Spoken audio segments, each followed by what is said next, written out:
Alors, cet après-midi, nous allons donc lire la suite de l'histoire de Niki et les animaux de l'hiver, c'est-à-dire l'épisode 3 et l'épisode 4. Alors, pour l'instant, vous pouvez écouter l'histoire. Alors, surgit de sous la neige un blaireau. Tiens, ça fait encore un autre animal. Il vit la moufle et commença à y pénétrer.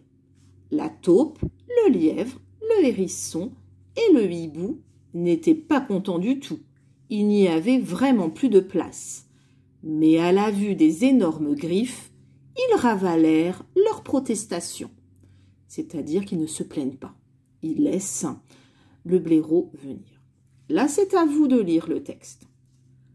Un renard montra son museau.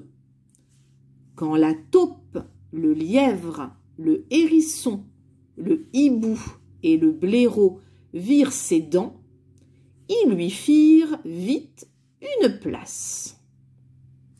Là, on peut écouter l'histoire. Un ours brun survint. Il se sentait bien seul dans la neige par un si grand froid.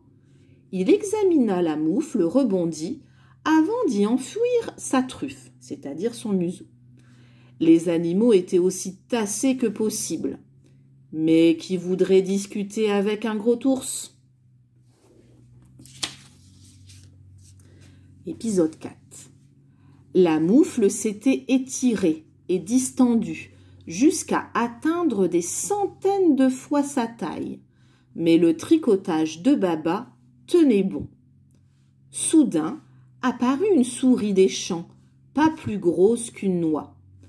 Elle réussit à se glisser dans la moufle et à se faire une place confortable sur le museau de l'ours. L'ours, chatouillé par les moustaches de la souris, fut pris d'un énorme éternuement. Atchoum!